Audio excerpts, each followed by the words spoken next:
The unassuming facade. The exhibition hall buzzed with conversations and clinking glasses as Mumbai's art enthusiasts gathered for the opening of Urban Impressions. Rohan Deshmukh adjusted his glasses, studying a striking cityscape painting. At 34, he had established himself as one of the city's promising architects, though his success in professional circles hadn't translated to his personal life. The artist captured the chaos and beauty perfectly, don't you think? Rohan turned to find a woman beside him, her voice soft like she was sharing a secret. She wore a simple blue dress, her hair pulled back in an elegant knot.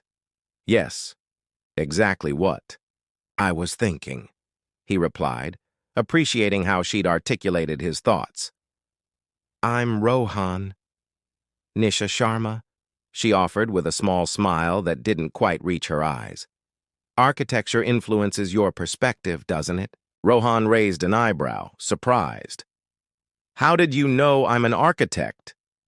Your firm designed the new library downtown. I attended the opening, she explained, her gaze returning to the painting. Your work shows attention to how people move through spaces. It's thoughtful. Before Rohan could respond, laughter erupted across the room. A woman who resembled Nisha, though more vibrant in every way, stood surrounded by admirers, gesturing animatedly. My sister Divya, Nisha explained with a resigned sigh. She always becomes the center of attention. And you prefer the periphery? Rohan asked. I find more meaning in conversations like this than entertaining crowds, she replied. Throughout the evening, Rohan observed the contrasting sisters. Divya Sharma moved through the gallery like a flame, bright and magnetic. Meanwhile, Nisha remained in quieter corners, engaging in thoughtful discussions about the artwork. When introduced, Divya greeted him with exuberance but quickly moved on to other guests.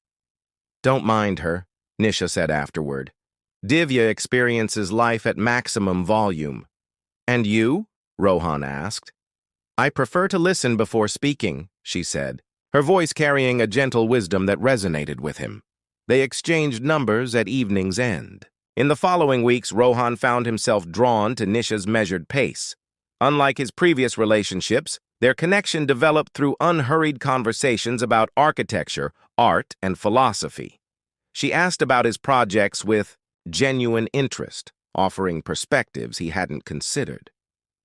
Most people see buildings as objects, she told him during their third date at a quiet cafe. You see them as experiences. Her observation touched him deeply. Rohan had always felt slightly out of step with Mumbai's social whirl, preferring substance over spectacle. In Nisha, he believed he'd found someone who understood this part of him. When they met for dinner with friends, Divya often joined, captivating, everyone with stories from her advertising career. While others gravitated toward her energy, Nisha would catch Rohan's eye across the table with a knowing glance. Everyone loves Divya, Nisha confided as they walked along Marine Drive one evening, the Arabian Sea stretching before them. I've always been the other Sharma sister. I see you, Rohan said, taking her hand. Not as someone's sister, but as yourself. What Rohan didn't notice was how Nisha's questions gradually shifted toward his recent commission for a luxury hotel chain, or how she casually inquired about his investment portfolio. He missed the calculating glint behind her attentive gaze when he mentioned his family property in Pune. Instead, he saw only what he wanted to see, a kindred spirit who valued depth over display, substance over style. As Mumbai's lights reflected, across the water, Rohan felt he'd finally found someone who understood the architecture of his heart. Quiet connections. 6 months after their first meeting, Rohan and Nisha sat across from each other at Seagull, an upscale restaurant overlooking the Mumbai coastline. The candlelight softened Nisha's features as she listened to him describe his latest architectural project, a sustainable community center in a developing neighborhood. The locals need something that belongs to them, not another corporate showpiece, Rohan explained, sketching on a napkin. Something that grows from their needs, not imposed from outside. Nisha nodded thoughtfully. That's what I admire about you, Rohan. You see beyond surfaces. She reached across the table to touch his hand. Most people never look past what's immediately visible. Their relationship had progressed with a comfortable rhythm that felt refreshing to Rohan after years of dating women who seemed to be performing rather than connecting. Nisha's quiet attentiveness made him feel truly seen. Where others demanded constant entertainment, she offered understanding. Where they sought spotlight, she provided depth.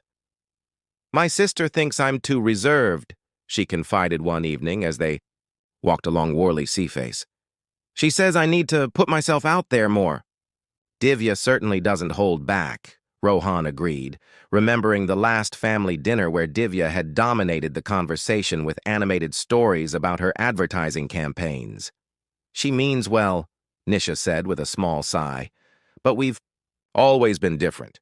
She collects acquaintances. I prefer fewer, deeper connections. This philosophy mirrored Rohan's own approach to life.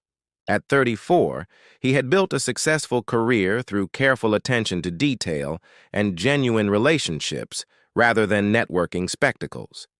His colleagues often urged him to be more visible at industry events, but Rohan preferred letting his work speak for itself. When he proposed 3 months later during a weekend trip to Udaipur, the vintage emerald ring sparkling against the backdrop of Lake Piccola, Nisha's eyes widened with an emotion he couldn't quite read before she whispered, yes. The news of their engagement spread quickly. Rohan's parents were delighted. They had worried their introspective son might never settle down. His mother particularly approved of Nisha's traditional values and respectful demeanor. She's so unlike those modern girls who only care about themselves, Mrs. Deshmukh told her friends over tea. Such a simple, family-oriented girl. Only Divya seemed reserved in her enthusiasm. When Rohan's best friend Vikram hosted an engagement party at his beachfront apartment, he noticed Divya watching her sister from across the room with an unreadable expression. Later, as Rohan helped bring out dessert from the kitchen, Divya approached him. Congratulations, she said, though her tone lacked the warmth he expected. Thank you. I hope we have your blessing, Rohan replied, sensing her reservation. Divya hesitated. Rohan, my sister and we're very different people. That's obvious, he laughed lightly. No, I mean... She stopped herself, then smiled too brightly. Never mind. I'm happy if you're happy. Before he could press further, she rejoined the party, leaving Rohan puzzled. Later, he mentioned the exchange to Nisha. Divya has always been dramatic, she said dismissively. She probably wanted you to fall for her instead. She's used to being everyone's favorite. The explanation seemed plausible enough. Over the following weeks, Rohan noticed how Divya maintained a polite distance at family gatherings. Rumors circulated among their social circle that she resented her quieter sister finding happiness first. As wedding preparations accelerated, Nisha became increasingly involved in Rohan's life. She accompanied him to client meetings, offering insightful comments that impressed his business partners. She suggested reorganizing his home office for better efficiency. She even recommended changes to his investment portfolio that, upon research, proved financially sound. You've transformed my life, Rohan told her one night as they reviewed wedding venue options. I never knew what I was missing until you came along. Nisha smiled, her fingers tracing patterns on his financial planner. We're building something special together, she murmured. Something that will last. What Rohan didn't notice was how her questions about his assets grew more specific, how she casually suggested adding her name to his accounts to simplify things after the wedding. How her interest in his family's property in Pune seemed focused on its market value rather than its sentimental worth. Instead, he saw a partner whose practical mind complemented his creative one. a woman who understood him in ways no one else had bothered to try. As the wedding date approached, Rohan felt more certain than ever that in choosing the quieter Sharma sister, he had found something authentic in a world of performances. But authenticity, he would soon learn, wasn't always found in silence. Fracturing trust. 3 months before their wedding date, Rohan stood in his office overlooking the Mumbai skyline, phone pressed to his ear as he finalized details for a project presentation. Through the glass partition, he could see Nisha sitting at his desk, her fingers moving rapidly over his laptop keyboard. She had offered to organize his digital files while waiting for him to finish his call. "Sorry about that," he said after hanging up. "The client keeps changing requirements." Nisha quickly switched screens. "No problem. I was just looking through our wedding planning folder." Something in her tone made him pause, but he dismissed the thought. Recently, he'd found himself questioning small moments. The way she'd close his banking app when he entered the room, her detailed questions about his life insurance policy, how she'd suggested they move their wedding date forward. That evening, at dinner with his parents, Nisha charmed them as usual with her attentiveness and respectful manner.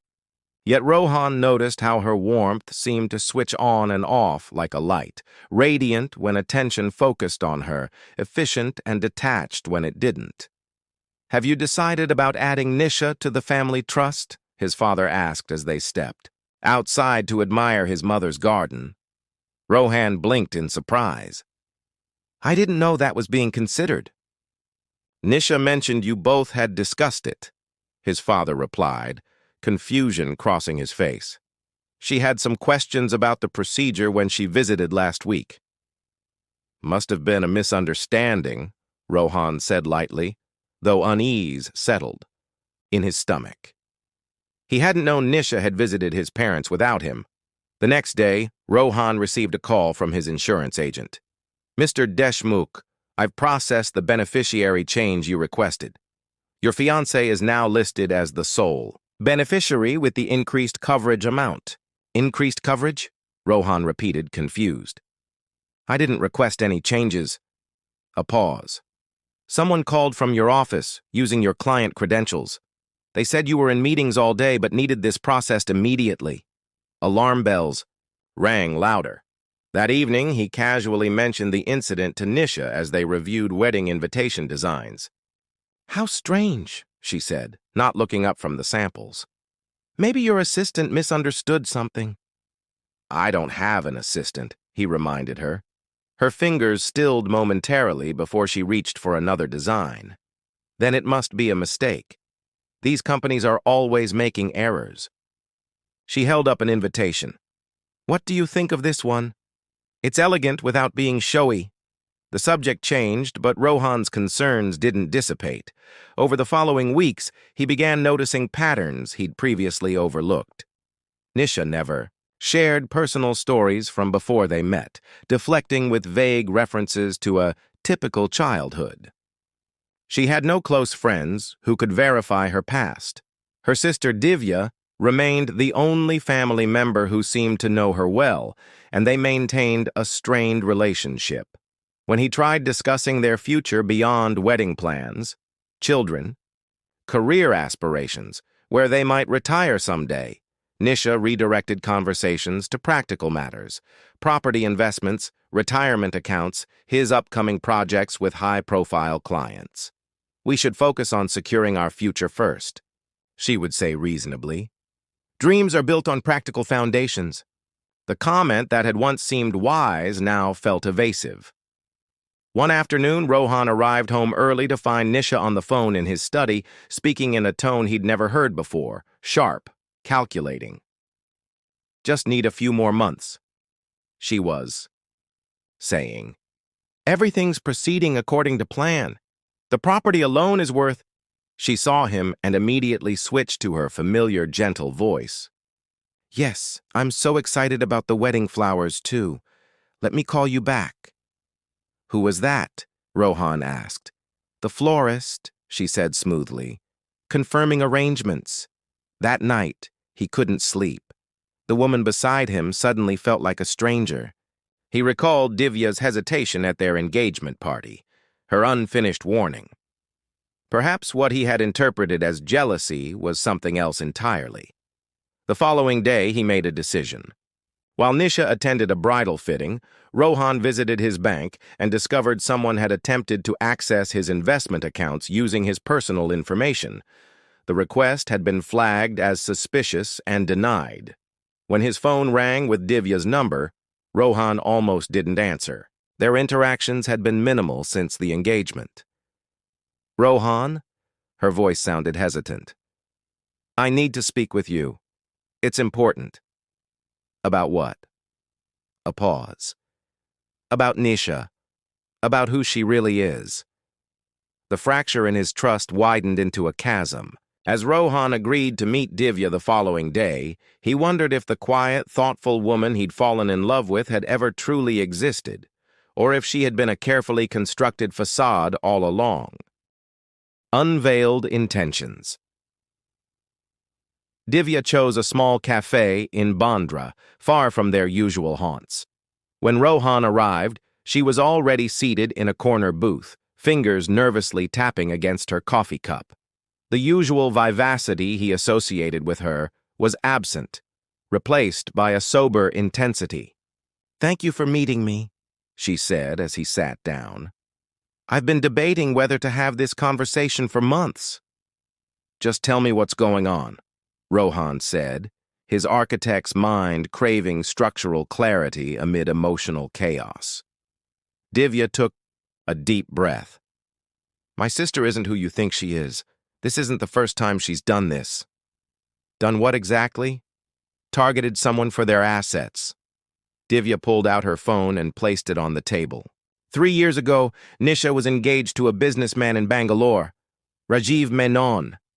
The pattern was identical. She played the role of the thoughtful, supportive partner. 2 months before their wedding, he died in what appeared to be an accident. Rohan felt his chest tighten. "What are you saying?" "I'm not accusing her of—" Divya stopped herself. The investigation found nothing suspicious. But Nisha had already been added to his will. She inherited a significant amount. She slid her phone toward him, showing news articles about Rajiv, Menon's death, and subsequent probate proceedings. "This could be coincidence," Rohan said, though doubt had already taken root. There was someone before him, too, a professor in Delhi. He didn't die, but he lost everything, financially and emotionally. When I confronted Nisha, she said he had been naive, that people who trust too easily deserve what happens to them. Rohan thought of all the documents Nisha had been reviewing, the questions about his assets, the unexplained attempt to access his accounts. "Why are you telling me this now? Why not months ago?" Divya's eyes filled with regret. "I tried in my way, but Nisha has always been convincing. She told everyone I was jealous, unstable. Even our parents believe her version of events." She hesitated. "And part of me hoped she had changed, that perhaps with you it was different." "I need proof," Rohan said finally. "Not just your word against hers." Divya nodded solemnly. "I thought you might. That's why I brought this." She withdrew a small USB drive. "Nisha doesn't know that I installed security cameras in my apartment after my jewelry disappeared during her last visit. When she borrowed my place last week while mine was being painted, this was recorded." That evening, alone in his office, Rohan plugged in the drive with trembling hands. The video showed his fiancée sitting comfortably on Divya's sofa, speaking on the phone with casual confidence. "The wedding's in 3 months, but I only need about 6 months after that," Nisha was saying, examining her manicure. "His family, property alone is worth 8 crores, not counting the business assets. The prenup is just a minor inconvenience. I've already found the loophole." A pause as she listened to the person on the other end. "Of course he suspects nothing. That's the beauty of being underestimated. Everyone thinks I'm the simple, quiet sister, the sweet one who just wants a simple life." Her laugh was cold, calculating. He's too blinded by his own ego, thinking he's so insightful for choosing the deep one instead of the shallow one. Men like him are all the same. So eager to believe they're special for seeing beneath the surface that they never question what's actually there. Another pause. Don't worry about Divya. No one believes her anyway. I've made sure of that. The recording continued for another 5 minutes as Nisha detailed her plans for accessing his accounts, the timeline for liquidating assets, and her exit strategy. Rohan sat motionless, the architect in him recognizing the careful planning, the structural precision of her deception. When Nisha arrived at his apartment later that night, Rohan had composed himself enough to present a normal facade. She kissed him hello, commenting on the wedding caterer's latest suggestions. "I've been thinking," he said carefully, "about adding you to the family trust." Her eyes lit up with an interest she couldn't quite disguise. "Really? That's a big step." "Well, we're going to be family soon." He opened his laptop. "Actually, there's something I wanted to show you first." Without preamble, he played the video. Nisha's expression remained unchanged for the first few seconds, then hardened into something unrecognizable. Not shock or shame, but cold annoyance. When the recording finished, silence filled the room. "Well," she finally said, her voice stripped of its usual warmth. "I suppose Divya finally found her audience? Is it true?" Rohan asked, though he already knew the answer. Nisha stood, smoothing her dress with precise movements. "Does it matter? You've already decided." She looked at him with something like pity. "You architects are all the same, so focused on the blueprints that you miss what's being built right in front of you." "Was any of it real?" he asked, hating the desperation in his voice. "Define real," she replied coolly. "I provided what you wanted. Someone who made you feel special for appreciating depth."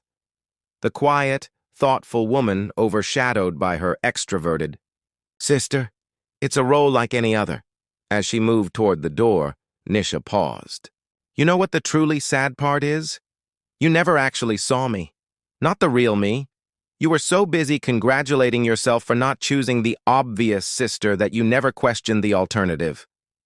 Her smile was empty of warmth. "Divya warned you, didn't she? But why listen to someone so loud when silence seems so much more profound?" With those words, she left, the door closing with a quiet click that seemed to echo through Rohan's carefully designed apartment, and the carefully designed illusion he had lived in for nearly a year. Rebuilding foundations. 1 year later, Rohan stood on the rooftop terrace of his newest project, a community art center built with reclaimed materials and designed to evolve with its neighborhood's needs. The evening breeze carried the scent of jasmine from planters integrated into the sustainable design. "This is extraordinary," said a familiar voice behind him. "You've outdone yourself." Rohan turned to see Divya approaching, her usual vibrant energy tempered by a new thoughtfulness. Their relationship had transformed in unexpected ways after Nisha's departure. Not romance.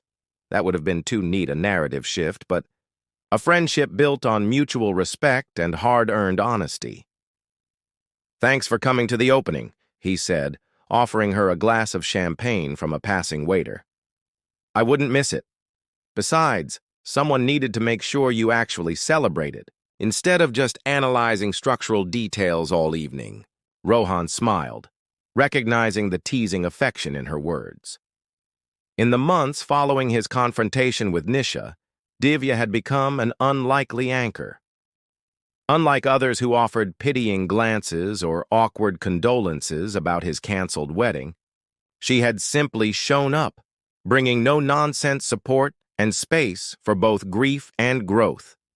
They had learned that Nisha had indeed left Mumbai, reportedly pursuing a business opportunity in Singapore with funds that investigations later revealed came from her previous relationship with Rajiv Menon.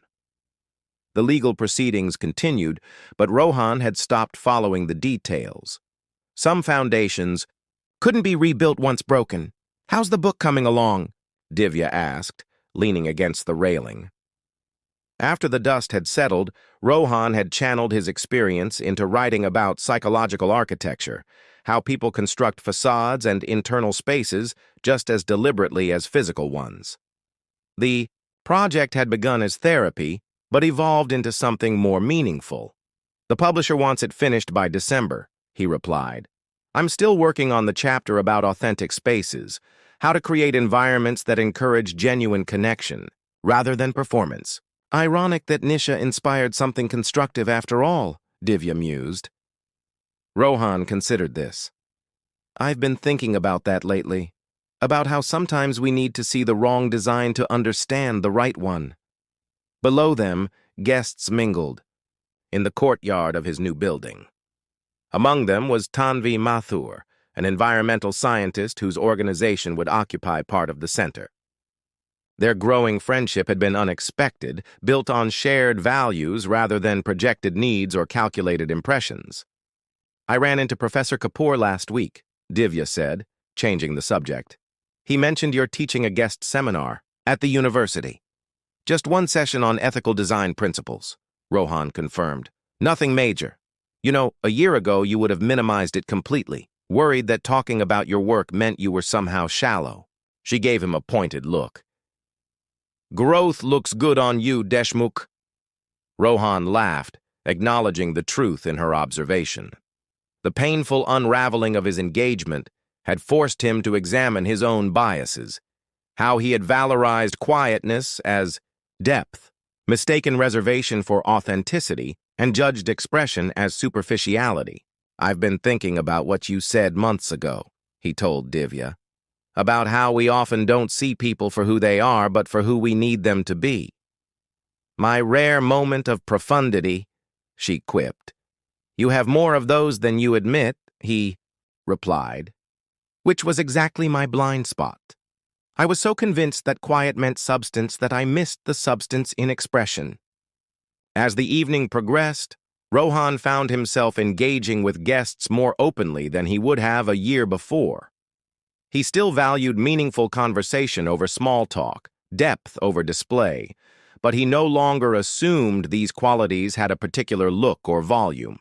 Later, as the event wound down, Tanvi joined them on the terrace, her excitement about the building's innovative water recycling system bringing animated gestures and rapid-fire observations. Rohan watched her with new awareness, appreciating her passion, without judgment. You two seem to be getting along well, Divya commented after Tanvi left to speak with colleagues. We're taking it slow, Rohan said, building on solid ground this time.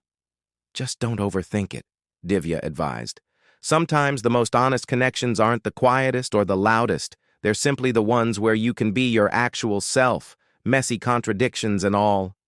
As they looked out over the Mumbai skyline, Rohan reflected on the strange architecture of human connections, how we build relationships on foundations of perception and projection, how easily facades can masquerade as frameworks, and how the most important blueprints are often invisible. You know what I've learned from all this? He said finally. True depth isn't about being quiet or loud, reserved or expressive. It's about being real, whatever that looks like for each person. Divya raised her glass. To seeing people as they are, not as we need them to be. And to building spaces, both physical and emotional, where that's possible, Rohan added. As night settled over the city, Rohan thought about the incomplete building that his relationship with Nisha had been. A facade without structural integrity, impressive at first glance but unable to withstand pressure. In its collapse, he had learned to examine his own foundations, to question his assumptions about where depth resides. The lessons had been painful but necessary. In architecture, as in life, sometimes the most important element wasn't what you built, but what you learned when things fell apart, and how you used those lessons to create something stronger, more authentic, and more enduring the next time around. The lights of Mumbai stretched before him, countless stories unfolding behind illuminated windows. Rohan knew his was just one among many, a narrative of deception and discovery, of facades and foundations, of learning that sometimes the truest connections aren't found in silence or spectacle, but in the courage to be authentically seen.